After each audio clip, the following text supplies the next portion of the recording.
Now, Eyewitness News begins with your forecast first.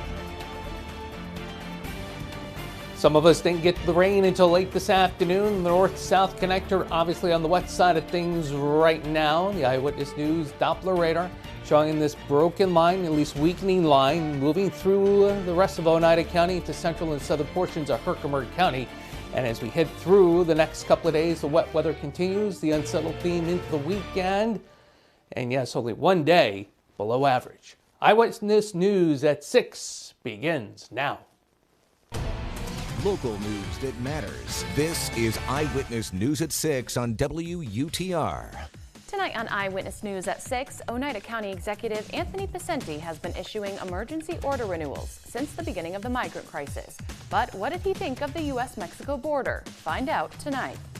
And former Utica Mayor and Utica City School District Board member Louis LaPolla was sentenced this morning. We'll bring you those details. Plus, coming up later, people with loved ones buried in St. Patrick's Cemetery in Oneida say memorials were just torn apart and thrown away. The diocese says those displays shouldn't have been there in the first place. News Channel 9 brings us that report. Good evening, and thank you for joining us tonight for Eyewitness News at 6. I'm Shelby Pay. Former Utica Mayor and Utica City School District Board member Louis LaPolla was sentenced in Oneida County Court this morning. He was originally charged with a felony for using Utica School District stamps, envelopes, mailing labels, and labor to mail out flyers for a personal fundraiser. But per the plea agreement, he is only facing a misdemeanor. LaPolla pleaded guilty in February to petty larceny, a misdemeanor charge. During Wednesday's court proceedings, LaPolla expressed remorse for his actions and shared that he hopes his decades of community service would not be overshadowed due to this situation. In the end, as part of the plea deal, the judge sentenced LaPolla to 3 years of probation and 60 days of house arrest. And Anthony Picenti made a trip to the Texas border to talk to officials about the migrant issues facing the state. Eyewitness News reporter Jessica Landman has that story. Recently, Oneida County Executive Anthony Picenti took a trip to El Paso, one border crossing town between Texas and Mexico.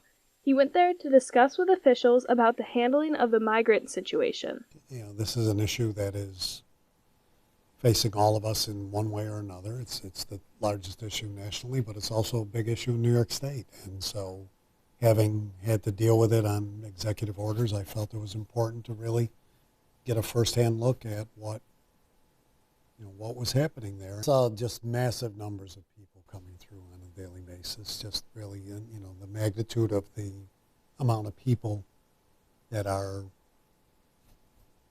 escaping these various countries for, whatever purpose, legally, illegally, was just really very, very scary on one end, tragic, for some of the situations, and sad, especially when it comes to children. But looking at a system that just, you wonder how long it can be. Although Picenti only visited for a short time, he was able to point out some flaws in the border crossing system and government there that might help improve the situation for everyone involved. The interesting thing in seeing on the border was how not every level of government is talking to each other and sharing those informations of what they get from one, whether it's on the federal end, then to the state end, then to the local end. There's no coordination, a real strong coordination. There's no other coordination from New York in Texas, which we believe should take place. If that's what the mayor of New York wants to deal with, then they should be dealing with it more directly rather than waiting for them to get here. Now that doesn't make it right, but it just could alleviate and filter out some of the bad actors that are a part of this. Not perfect, but better than it is. As much as this situation may seem as though it is far away from our area, it is knocking on our door with more and more migrants arriving in our state each day, and Picenti hopes to come up with a plan that helps everyone already living here, as well as those trying to come in. Reporting in Utica, I'm Jessica Landman, Eyewitness News.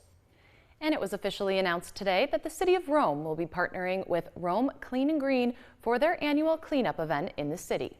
As part of the event, scheduled for April 20th, groups of volunteers will go out to city parks, trails, and neighborhoods to pick up litter and have the city looking fresh for spring.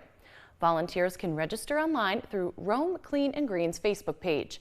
And those registered can go to Rome City Hall between 9 a.m. and noon on April 20th to pick up supplies such as trash bags and gloves before heading out. And we'll also have those details and the latest in local news, weather, and sports available on our website, cnyhomepage.com. So, Tim, it was certainly a rainy day today. Oh, absolutely, especially from Utica Point south. We've got a broken line, a weakening line moving through right now. So how about the rest of the evening, and well, how wet will tomorrow be? We'll let you know. Your Eyewitness News 7-day forecast is coming up right after this.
You see a clip?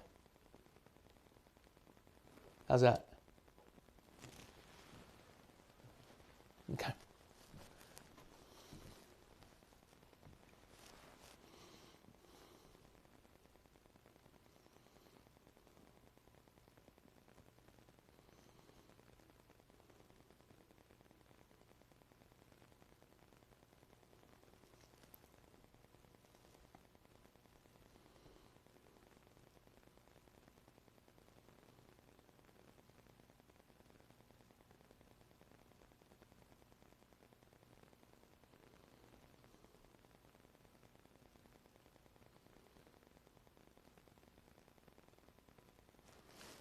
Time for.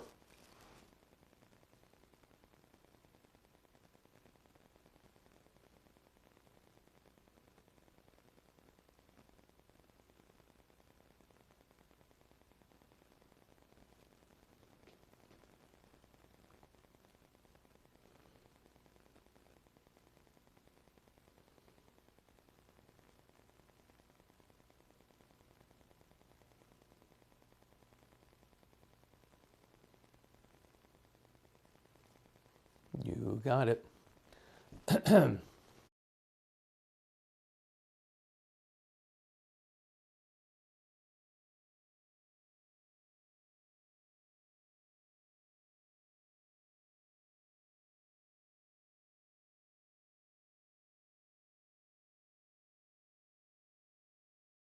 Now, your Eyewitness weather forecast. And a good Wednesday night, too. These rainfall amounts on the light side, but nonetheless, courtesy of the New York State Mesonet. Croghan, just about a third of an inch. Colebrook, Morrisville, Westmoreland, just above and just under a tenth of an inch of rain. And the rain that continues to move on through, well, it's kind of broken up a bit, but nonetheless, we've got the wet roadways on the north-south connector. That live view, courtesy of the INET. Last check in Utica, sitting at 59, light east-northeast wind, 60 at Verona, 61 at Clinton. It is 60 as you make your way toward Rome. In the meantime, we head in toward Otsego County, Hartwick at 56, Cooperstown at 57, into the Mohawk Valley we go, Canajoharie at 58. Up into Herkimer and Hamilton counties we go. We're basically between 50 and 55 your way. Old Forge, I want to ignore you. We always end up jumping into Hamilton County at 55, 53 at Indian Lake. All right, here is the Eyewitness News Doppler radar.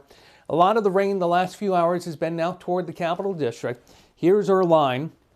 It's losing its punch here in the last couple of hours as it's ended up tracking from Syracuse through Utica, and now will continue its track into the Adirondacks. Into Utica we go, and you can see a lot of the action is out towards Salisbury and just to the north of the Thruway in German Flats. We head to the north. You see central northern portions of Herkimer County, now east of Old Forge into central and northern Hamilton County. And then we make our way out toward Lebanon and out toward Cortland and Ithaca in the 81 corridor. This action will continue to track toward the 88 corridor as we make our way through the next hour to about 90 minutes as it continues to weaken. Wave of low pressure to our south, weakening boundary here right on top of us. It is to the southwest we go, with this area of low pressure tracking in this fashion. And as it does that, guess what? We stay on the milder side, but all that moisture tracks to the north as well. Here's your futurecast as we head through tonight. Again, the model a little bit more on the stronger side regarding the precipitation pattern. But as this line continues to track to the east, we still run that risk of seeing a shower as everything becomes more widely scattered. By the time we get into the morning commute, here comes the next shot of moisture, easing up as showers tomorrow afternoon. Then a few more showers as we head through tomorrow night, approaching cold front by the time we get into Friday. And that front, as we head toward midday, could produce showers and some thunder showers. So we may have to keep an eye on one or two of the cells as everything departs to the east during the course of the afternoon. All right, here is your forecast. Again, the line losing its punch and in the process of becoming more widely scattered right now. Down to 51 as we head through time for tomorrow. Periods of rain, again, easing up during the course of the afternoon. And it also will become breezy out of the southeast with gusts upwards of 25 miles per hour. A high for your Thursday into the mid-60s. Extended forecast come Friday. Cold front swings on through. Scattered showers, a few thunder showers. We'll keep an eye on a couple of them midday, 65. The mixed showers. No, we're not mixing up the garden hose and spraying it into the front lawn. It's talking about rain showers and some sleet showers on Saturday. Scattered rain showers, milder with some sunshine Sunday. And we'll talk about low and mid-60s the first half of next week. We'll eventually get there. It's going to take a little bit of time, Shelby. All right, sounds good. Thanks, Tim. Still to come tonight on Eyewitness News at 6, New York State budget negotiations continue. Coming up, Capitol correspondent Jamie DeLine brings us the latest on housing discussions.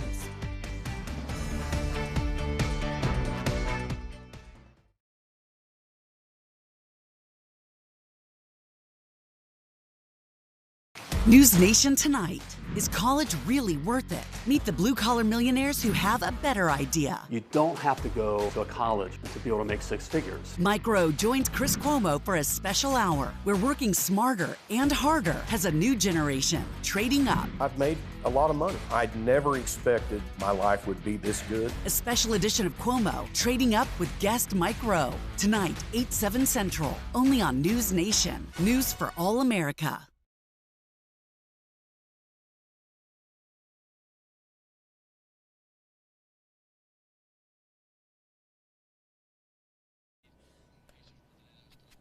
Yeah, check 1, 2, 3. Good evening.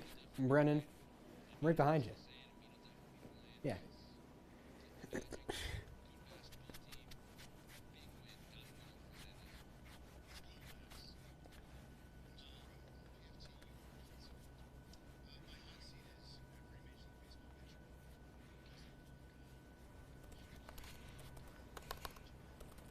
Cool.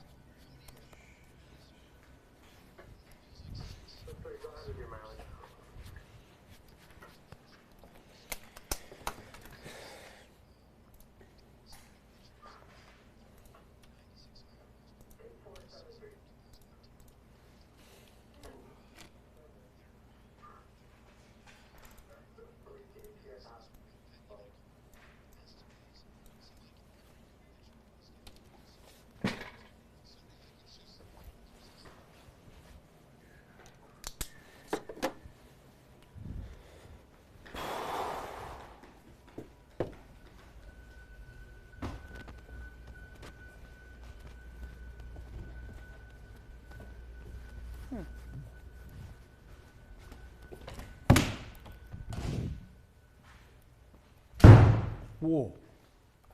So Slammy, loud. slammy. Yeah, check 1, 2, 3. Check, check. Check, check, check. You Good forgot your evening. glasses.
You're watching Eyewitness News at 6 on WUTR.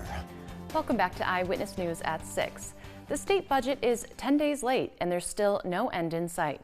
One of the sticking points is housing. Our Capitol correspondent Jamie DeLine tells us what Republicans and Democrats would like to see as negotiations continue. We want to be able to build, and we want to be able to protect tenants. Senate Majority Leader Andrea Stewart-Cousins says while they're getting closer, there is still no final housing agreement.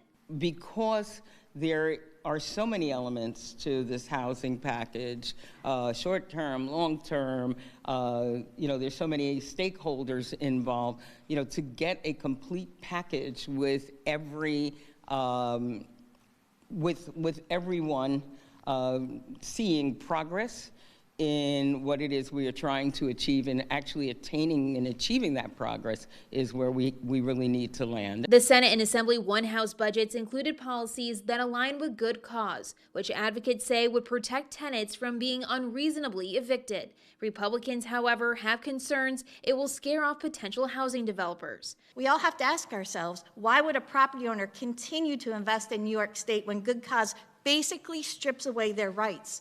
It transfers property rights to the tenants. Republicans would also like to reinstate 421A, a tax incentive for new housing projects in New York City. Another budget extender is expected to be passed on Thursday and will go until Tuesday. Reporting in Albany, I'm Jamie DeLine. And people with loved ones buried in St. Patrick's Cemetery in Oneida say memorials were just torn apart and thrown away. The diocese says those displays shouldn't have been there in the first place. News Channel 9 reports. A Canastota mom left heartbroken. If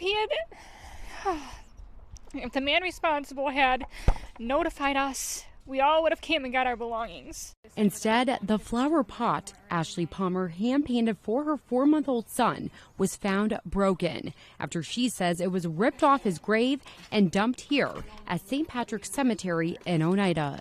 It just said that Mommy blows you a kiss every night and that he was my toughest, littlest peanut.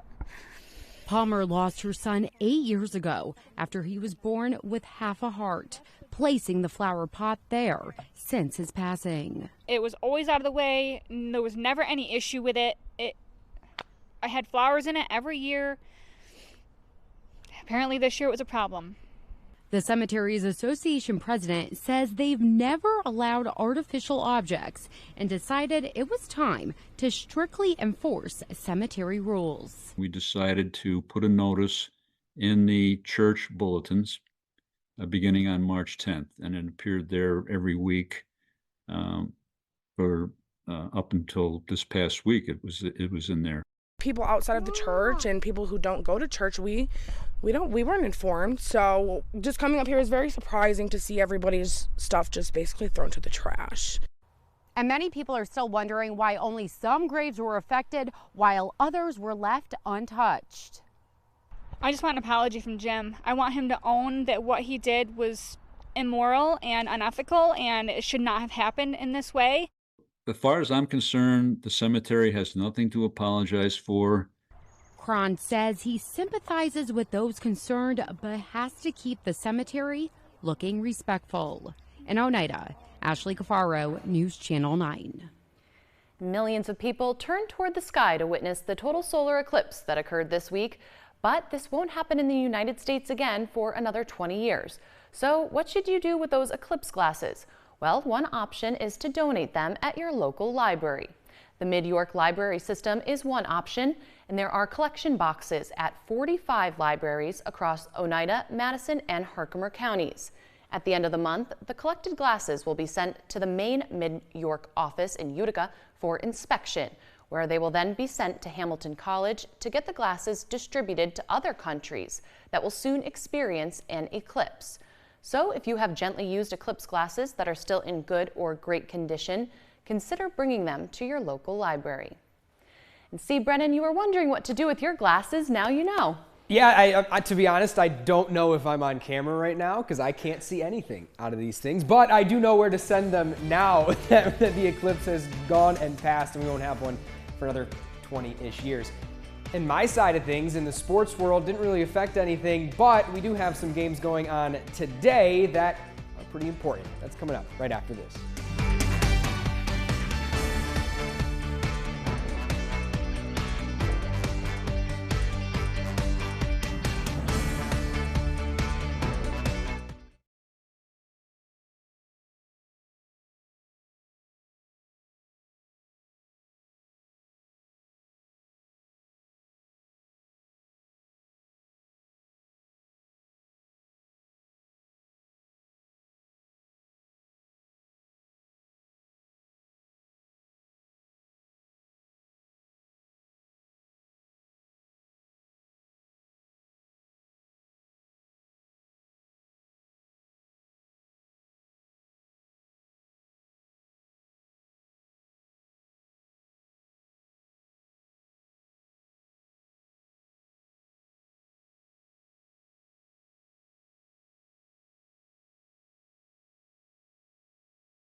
Right now, Eyewitness Sports. Good evening, I'm Brennan Miller with Eyewitness Sports.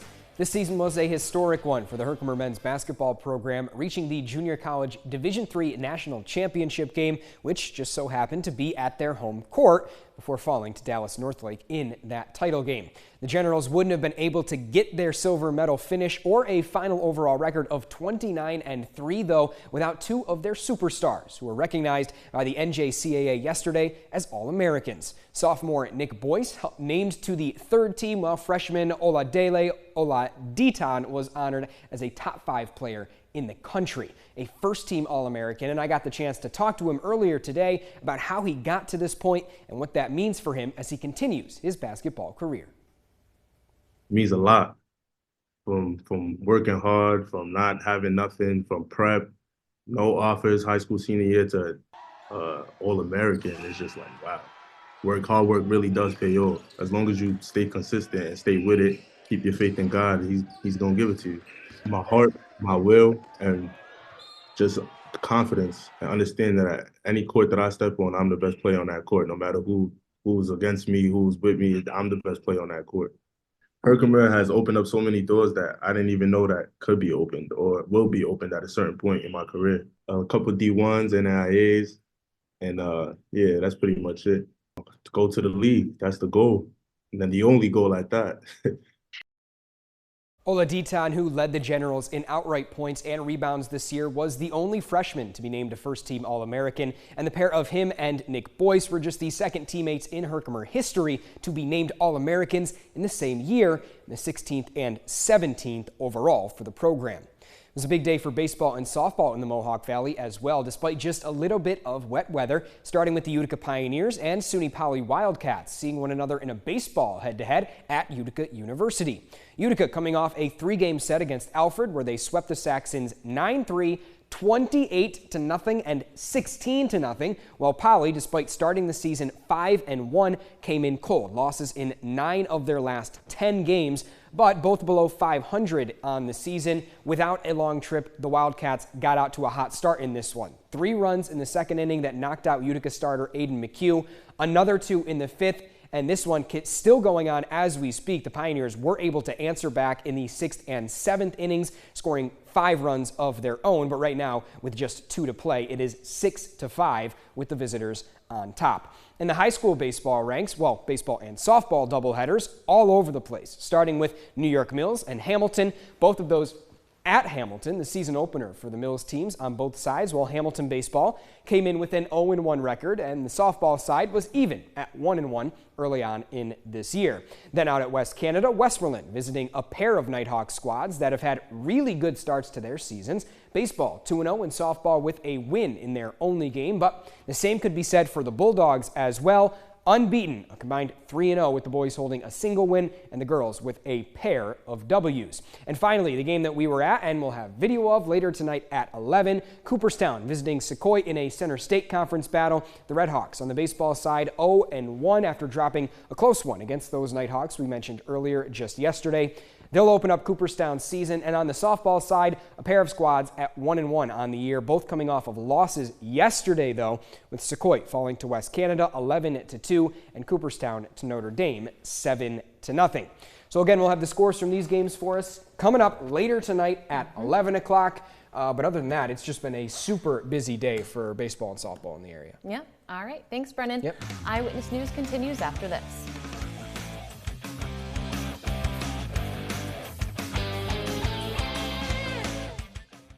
Tonight, the multiple tornado forecasts as damaging winds threaten millions, plus student debt relief for up to 30 million more Americans. Where President Biden's push stands, more Americans turn to World News Tonight with David Muir, the most watched newscast on television.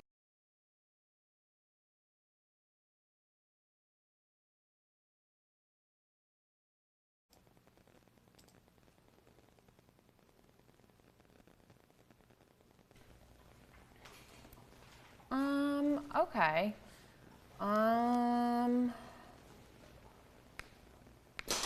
Do you want to banter about the rain out? How long? 24 seconds. Because yesterday it was 24 and we only talked for like 5 seconds. Remember last night? Yeah, but it doesn't hurt to have the next star close up for like 8 seconds. Yeah. So we'll just do rejoin. Banter. Banter. Close.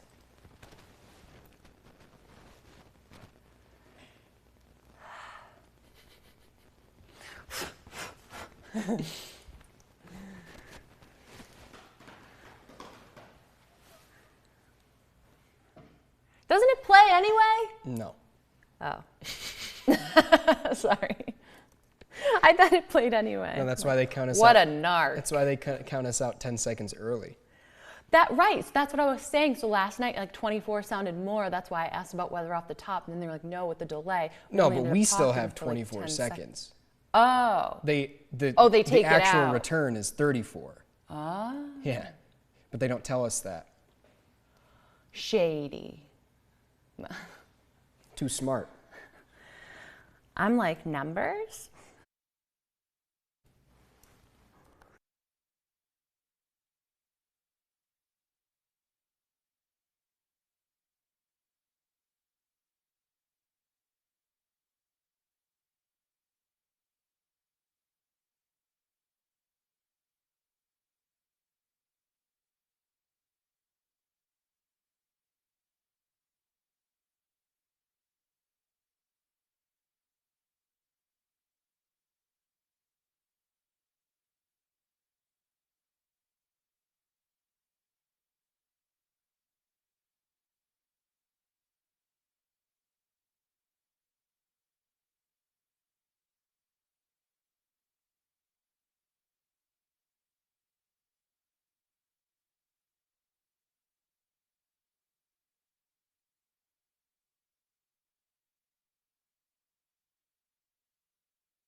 Eyewitness News at 6 continues on WUTR. All right, Brennan, hopefully the rain doesn't affect too many of those spring sports. I know it's still early on in the season, so I think we're kind of just grateful that it's not snow. Yeah, it's just the rain, true. but still a little bit wet earlier today. Yeah, that's fair. All right, thanks, Brennan, and thank you for tuning in. That's all for Eyewitness News at 6. ABC World News Tonight is next. We'll see you back here again tomorrow. Have a great night.